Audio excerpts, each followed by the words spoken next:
আসসালামু আলাইকুম প্রিয় বন্ধুরা, আজকে যে বিষয়টি দেখাবো সেটি হচ্ছে নদীমাতৃক দেশের জনজীবন।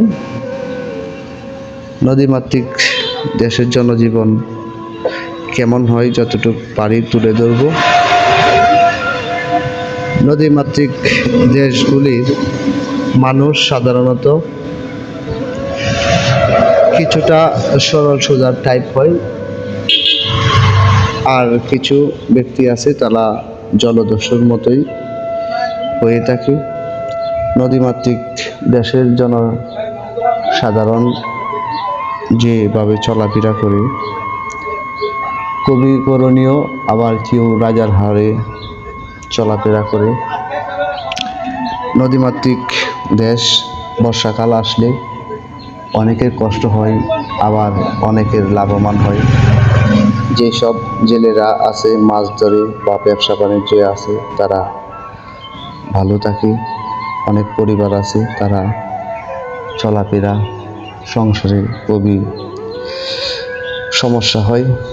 আর নদীমাতৃক দেশে সবচেয়ে বড় বর্ষাকাল আসলে যেই ভয়ের বিষয়টি থাকে সেটি হচ্ছে চোর ডাকাতের, কারণ চতুর্দিক চারিদিক শুধু পানি আর পানি থাকে।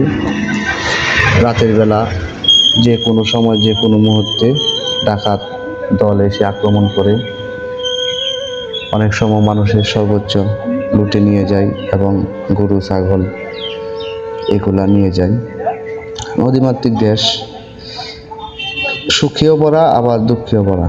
সবাই তো আর সুখী নয়, কেউ সুখী কেউ দুঃখী, এটা সব দিকেই আছে। তবে আমরা যারা আছি, যারা নদীমাতৃক দেশ নিয়ে মধ্যে মধ্যে কিছু ভিডিও করি, তারা শুধু নদীর সৌন্দর্য বা দৃশ্যগুলি আমরা তুলে ধরি। আসলে নদীমাতৃক দেশে অনেক ইতিহাস এবং অনেক করুণ কাহিনী সাধারণ মানুষের মনে থাকে, যেগুলো আমরা কখনোই জানতে চেষ্টা করিনি। সবাই সবার মতে চলে।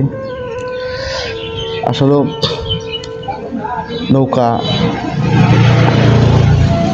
নদীমাতৃক দেশের প্রধান একটি ব্যবসা হচ্ছে নৌকা।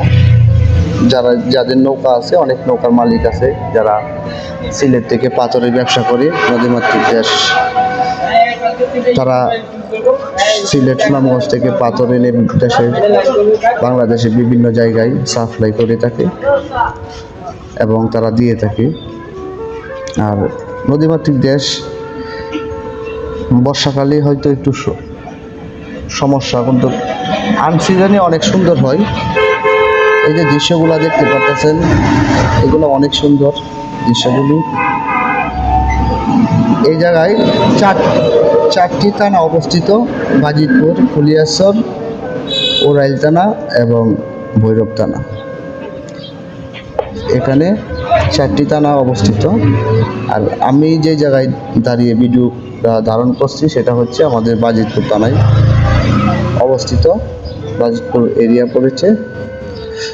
আর ভিডিওটি ভালো লাগলে অবশ্যই আমার চ্যানেলটিকে সাবস্ক্রাইব করবেন, আর আমার ফেসবুক পেজটি ফলো করবেন, আমার সাথে থাকবেন।